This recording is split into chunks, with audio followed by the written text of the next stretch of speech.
You're listening to Inside Eyes, and I'm your host, Laura Mae Northrup. Hello, everybody. Welcome. Thank you for joining me. I am your host, Laura Mae Northrup. We are on episode 15 of season 2, and if you're starting the series for the first time on this episode, please note that this series is roughly designed to be listened to sequentially and as individual episodes. At times, there are topics covered in one episode and then expanded on in another. Essentially, a lot can be gathered by listening to the entire series in order. I encourage you to start with the first episode in this season, entitled Welcome Magic. And if you've enjoyed this series, a reminder, I teach classes and offer consultation. Check out my website and reach out if you have questions. It is lauramaenorthrup.com, and it is in the show notes. If you want to hear about upcoming ways to work with me, you are welcome to join my email list. I only send a handful of emails a year, just to let you know when I am offering a new class or something special. I also humbly ask that you take a pause for a moment and rate the series on whatever podcasting app you use, and consider sharing this episode with people who may benefit. It is a huge support to this work. I thank you deeply. And I'm not the most active, but if you want to find me on social media, my IG is @LauraMaeNorthrup. And before I go on, I want to share that I wrote and published a book. My book is called Radical Healership: How to Build a Values-Driven Healing Practice in a Profit-Driven World. This is a book that tackles what it means to be a healing practitioner surviving within capitalism, running a thriving practice, and the complexities that come with that. It has a lot of practical information about how to run your practice, but what sets it apart from similarly oriented books is the politicized frame and the encouragement to think very deeply about what it is that you are actually doing with your life in the context of our times. You can find it anywhere books are sold, including ordering through an independent bookseller. It is part memoir and part politicized self-help, and if you get the audiobook, it is read by yours truly. I'm so delighted to be able to offer this piece of writing to you all. This is what I spent the lockdown portion of the COVID-19 pandemic doing, and seriously, I poured my heart, soul, and tears into this book. It is already sold out of its first printing, and people seem to find it super helpful. So, if you like what you hear on my show, the same level of heart and intention is waiting for you in that book. If you are considering becoming a healing practitioner, or you already are one, but you want to rethink how you walk your path, check it out. Again, it is called Radical Healership: How to Build a Values-Driven Healing Practice in a Profit-Driven World. And please note, although I am a licensed psychotherapist in the state of California, in the United States, this podcast is not therapy, it is not a substitute for therapy, and it is not advice attuned to your specific needs. So please seek advice from a trained, competent practitioner about your specific situation to keep you as safe as possible before embarking on any healing with psychedelics or entheogens.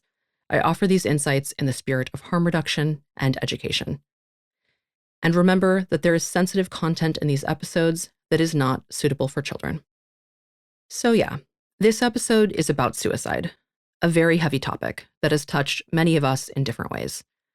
Please take care of yourself as you listen to it and afterward. Research indicates that there is a correlation between sexual violence and suicidality, and particularly that individuals who are sexually abused prior to the age of 16 have a further increased likelihood to experience suicidal feelings or to attempt suicide. For this reason, it feels essential that I talk about suicide in this series. In all my work with survivors, I have seen a similar pattern: rejection, breakups, emotional distance. These are experiences that many would perceive as hard but manageable. However, for survivors, they can elicit feelings of death and can be a trigger for suicidal thoughts. I have listened to numerous survivors remark in the exact words that disconnection feels like dying. And I wonder about this as it relates to the experience of sexual abuse.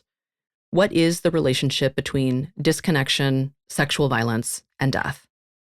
Does the level of shame, humiliation, debasement, and catastrophic loneliness that accompanies sexual violence feel like dying? Does the rejection and lack of support after the abuse conjure something akin to death?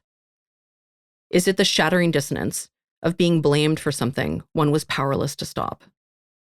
What is this mysterious and complex connection between death and sexual violence that so many survivors live with? I won't be speaking much about psychedelics in this episode, except to say that the very real risk of suicide underscores the need for sexual violence survivors to have access to effective treatment options, including healing with entheogens and psychedelics.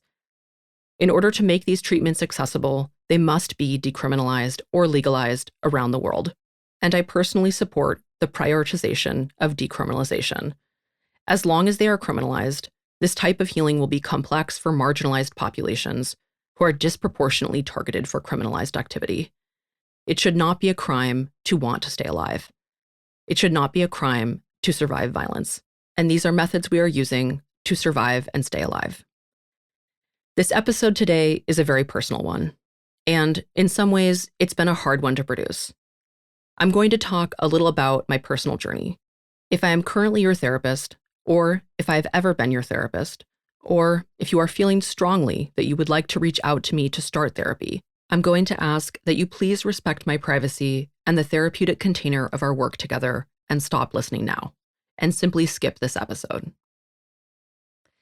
And if you fit that description and you are still listening, I really meant that. So now is a great time to hit stop. And for everyone else, I'm going to share a bit about my personal experience, but I want to make it clear that while I am offering this in service of your healing, my sharing is not an invitation to discuss the contents of this episode with me in future encounters or at events. It is not an invitation to listen to my story as a form of entertainment. If you are someone I am close to and you learn new things about me today, this is not an invitation to share your thoughts on my life or engage me about what you hear in this episode. That does not mean I do not wish to talk with you about it, but rather that I am offering this to the public realm, and that doesn't equate to automatic consent to discuss it in my private life. There is a reason survivors struggle to speak about their experiences.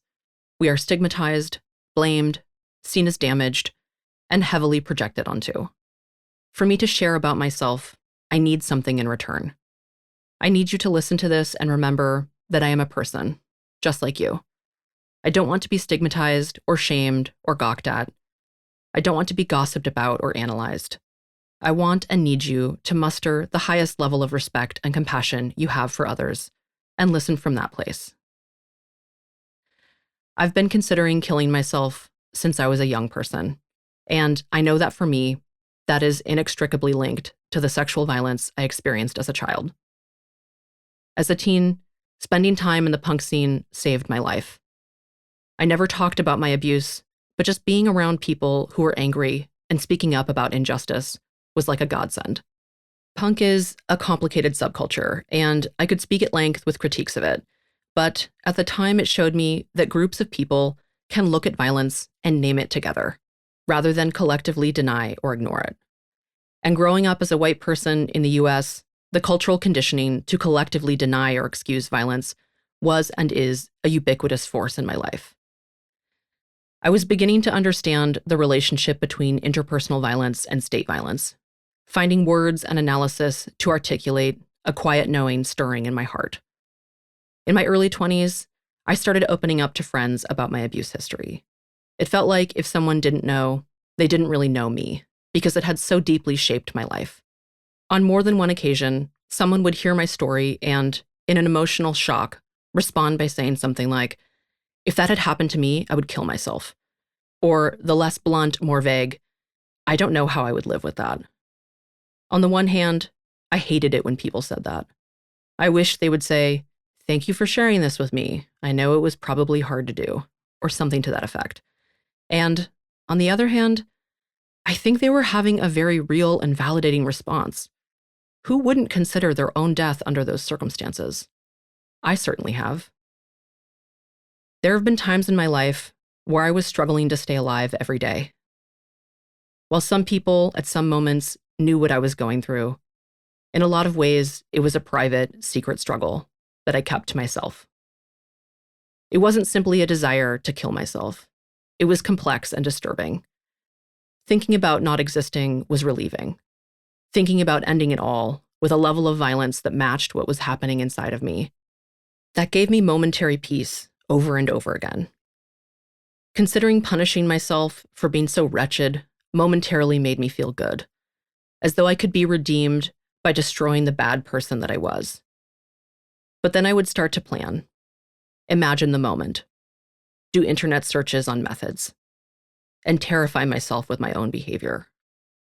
A surge of nausea rising in my gut, fear coursing through every inch of my being. It was as though in those moments, someone else was trying to kill me, and I felt horrified by their intentions. Before the age of 15, I had lost a friend and a family member to suicide. And in my adulthood, I have lost many more friends. This is also something that shaped my relationship to killing myself.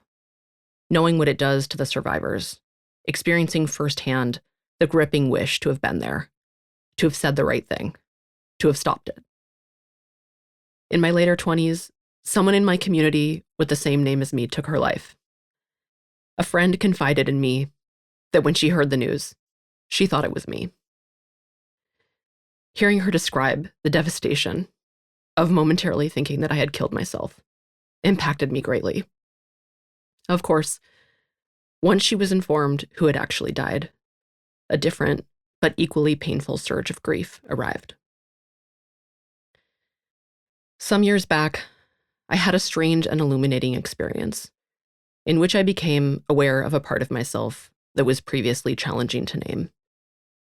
I had been doing my own personal work in expanded states, and while I was not doing a journey when this experience occurred, I think the journeys I had done opened me up to it. I was upset, probably a bit activated, and for a moment, the world around me faded away.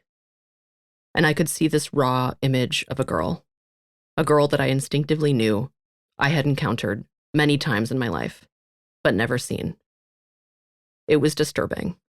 She was caught in an eternal scream. She was ripping her hair out, her mouth agape in perpetual agony. Encountering her didn't feel like thinking. It was beyond thoughts. It was a place inside of myself that was so disorganized that I don't think she could really be thought about before that moment. I automatically knew who she was and what she was doing. Her agony was the precise moment when the sexual abuse I had experienced started. She is the statement, "How can this be happening?" But those are the words of an adult, looking back and thinking through it. When the abuse started, my psyche split into pieces. And she is a part of me that could never ask such a question. She is the part that thinks that she is dying. She is the part that is betrayed beyond belief.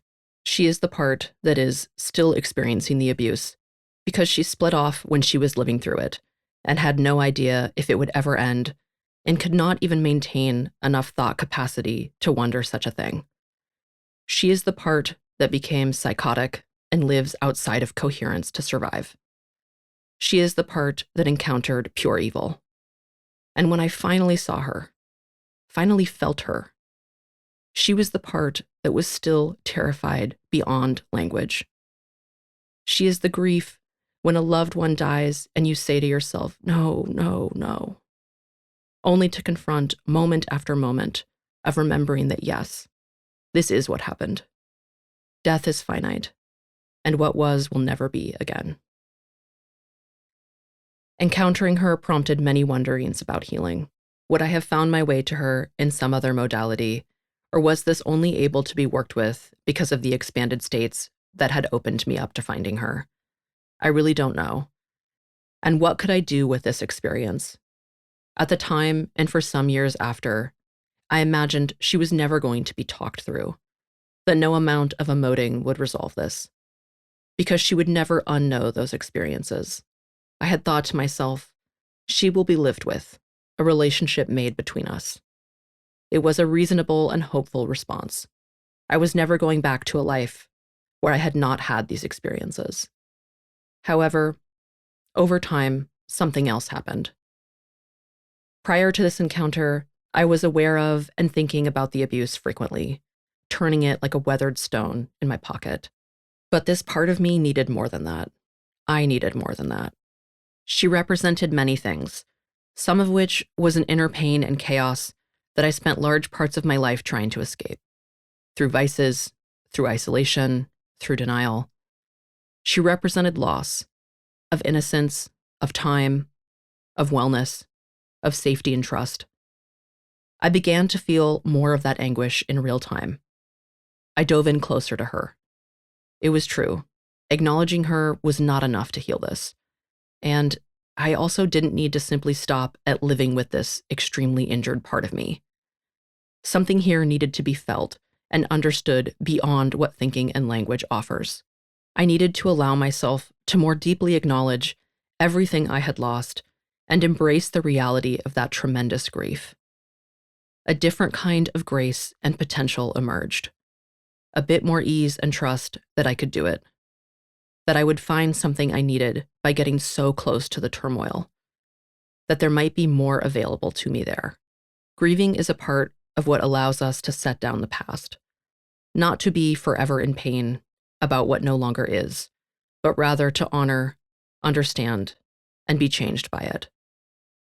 I leaned into spiritual work and surrendered more deeply to the mystery of expanded states, not knowing why or how healing was happening, but allowing what I had previously thought to be the end goal to go even further. My sense of what was possible in healing expanded.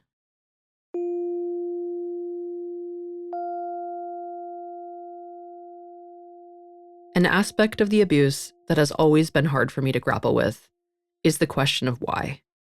Why did this happen to me? I've asked that question in the most painful moments of my life over and over again. There's a quote by the famed psychoanalyst Ronald Fairbairn. Quote, "It is better to be a sinner in a world ruled by God than to live in a world ruled by the devil." End quote. Part of protecting myself, part of being able to go on with a broken heart in an endless world of pain, was to answer the why by believing that I was a devil in heaven, rather than to take in the unbearable reality that I was an innocent child surviving a living hell. And so, as survivors, we feel ashamed as though there is something wrong with us, not the world we are living in. That shame gives us a false sense of control. I am bad, and if I work hard enough at being good or hide things well enough so no one can see, I can control all this chaotic, horrible reality.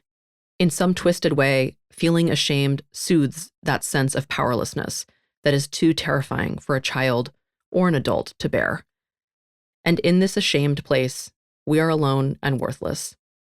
Sexual abuse survivors often have a place inside where the isolation and the self-hatred is very painful, and many feel it to the degree that they could consider taking their own life to end the suffering.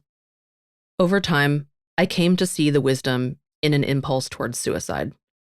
There is something in me that needed to die. Death is a transformation, and as someone who has been forced into an extreme state of powerlessness, what could be more powerful than being the leader of your own ritual to transform your pain? When we die, we dissolve back into the earth, and in a sense, we aren't alone or a separate ego anymore. We are one with all things again.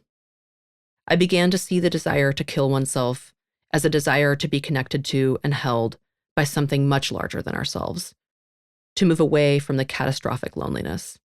And often, when someone does kill themselves, their loved ones tend to come together and create a sense of love and connection that truly is much larger than oneself. A coworker I had confided in once gave me advice about suicide.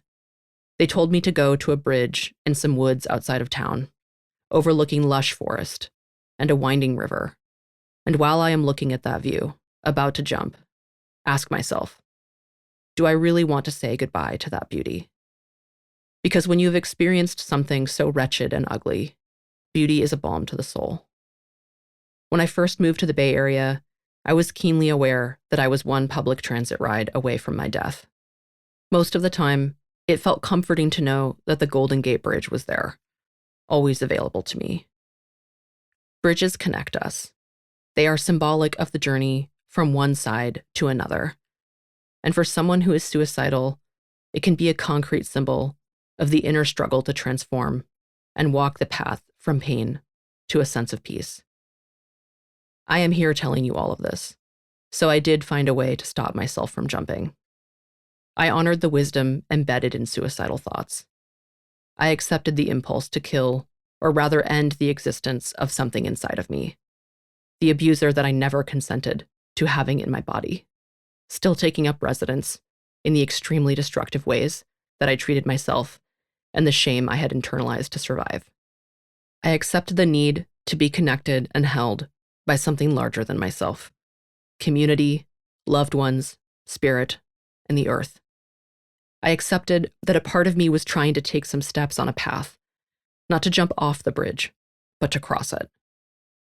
When you are standing on the side of the bridge that is self-hatred and isolation, it is hard to see that the other side is self-love and connection. And for some people listening right now, it may be hard to even know what self-love is or how to practice it. Surviving sexual violence is an incredible feat, and some of us don't survive. But it is important to note that many, many of us do. In instances where individuals have attempted to kill themselves and lived, they often report regretting it as soon as they jump, or upon waking up and realizing they have lived. While I deeply respect your right to choose whether or not you keep living your own life, if you are struggling with feeling suicidal, I also want to speak to the part of you that clearly has not done it yet, because you are here listening to my voice right now. I know you may be hurting immensely. I know that there are moments when that pain is so excruciating. Imagining killing yourself feels like a relief. And I also know that these moments can fade. I know this from my own lived experience and from working on a crisis hotline before I became a therapist. On the hotline, I spent hours upon hours with people who just needed a kind person to talk to in a very hard moment. And in this totally turned upside down world we live in, I know finding the right person to talk to can be hard. But I also know that they are out there. I know in the long run, you need intensive healing support. But in the really scary moments, when you think you could go through with killing yourself, that you need something more immediate and comforting right then. If you are considering killing yourself, please, before you go that route, I want to make a few suggestions to you. The first one is this. I encourage you to research suicide and crisis hotlines and try calling one. Just try and see if you can find one you like. There are some hotlines that have amazing people on the other end who are highly trained. I know that at the line I worked at, it was a very serious commitment with a training that I still look back to today as integral to helping me understand how to hold space for other people. You can even call one of these hotlines when you are not feeling suicidal, just to get a sense of how it works, so that you can feel more comfortable calling when you are feeling suicidal. I'm not sure how it works in other places, but in the US, some hotlines are required to call the police against your will if you say certain things, which can be anywhere from traumatic to life-threatening, depending on who you are and what officers respond to the call. For this reason, I also recommend reading the hotline website or asking the first time you call about their protocols. There are hotlines that are completely anonymous who will not call the police or another agency unless you request that. At the time of this recording, the US-based group Wildflower Alliance has a peer support line that is not 24/7, but also does not call the police. They also have a list on their website of free alternative to suicide support groups, many of which are online and accessible from anywhere in the world. You can find out more at wildfloweralliance.org. The second thing I suggest you do is consider if there is anyone in your life you could tell how you are feeling. I know you may feel like no one cares, or it is too shameful to share. But trust me, as someone who has lost people to suicide, we care. We care a lot. Every person I know who has killed themselves, if they had called me, even if we hadn't talked for 10 years, I would have talked to them for hours to support them not to do it, without question. The person you talk to may not be your closest friend or confidant. It might simply be someone who you think won't get overly alarmed, but will take you seriously, and that is enough. The third thing I want to encourage you to do is a big commitment, but if you are chronically struggling with suicidality and you do not have a pet, and you also love animals and have the capacity to care for one, you might consider adopting a pet. I know that sounds extreme, but working on the hotline taught me that many people choose not to kill themselves because they love their pets so much. It is pretty remarkable what we will do to keep our furry little friends alive and well, even choosing to live our own very challenging lives so we can stick around to care for them. A pet is also a little buddy who you can cuddle and get some sweet connection time with every day, and that can be very uplifting for trauma survivors. Taking care of a pet can also support you to take better care of yourself. The next thing I want to encourage you to do is consider doing dialectical behavior therapy, also called DBT. And if you cannot afford that, I urge you to order a workbook and watch some videos about it online. A huge part of feeling suicidal stems from difficulty with regulating emotions. DBT is a modality that is designed to do a variety of things, including provide tangible skills and support for people who are suicidal. It is a very effective model. And the last suggestion I have is to get out to nature, to be with some trees, look at the sky, and watch some squirrels or birds. If you feel like your life is not worth living, please go watch the sunrise. It may not change your mind, but give it a chance. Sometimes feeling connected to the larger web of life can offer us a profound shift in perspective. When I was really in the throes of my suicidal ideation, I had no idea how different my life could be. And when I speak with other survivors who have come out of feeling suicidal and done substantial healing work, they often say the same thing, that they simply could not imagine living without constant, overwhelming pain. This is a bit of a leap of faith, I know. You don't know what else your life has in store for you. It could be that you will make it through this and also be a person who says you are in awe of how different life can be. And I am praying for that to be where your story leads you. I can say that healing from sexual violence has been one of the hardest things I have done in my life. At times, I have struggled to have faith I could do it. I have backslid, I have wallowed, I have cried mercy to the heavens. I have walked through hell and taken up residence in the underworld. But by the grace of the goddess, I found a path back up and out of it.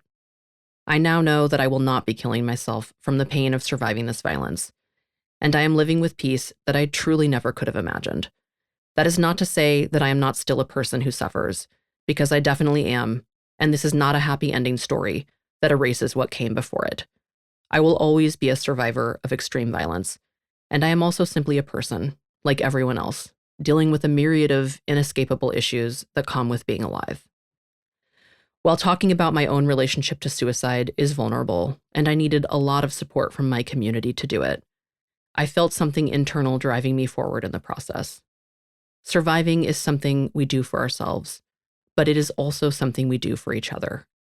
One of the most important factors in preventing my own suicide was other survivors speaking out and showing me a path forward. I share my story in gratitude to those who shared theirs for my survival. And I share it, and really this whole series, in part because I know a resource like this is something I needed and didn't have as a young person. Being more publicly vulnerable is a way to honor that need for a younger version of myself. May this series be a balm for you when you need it most. May you find your way. May you find peace.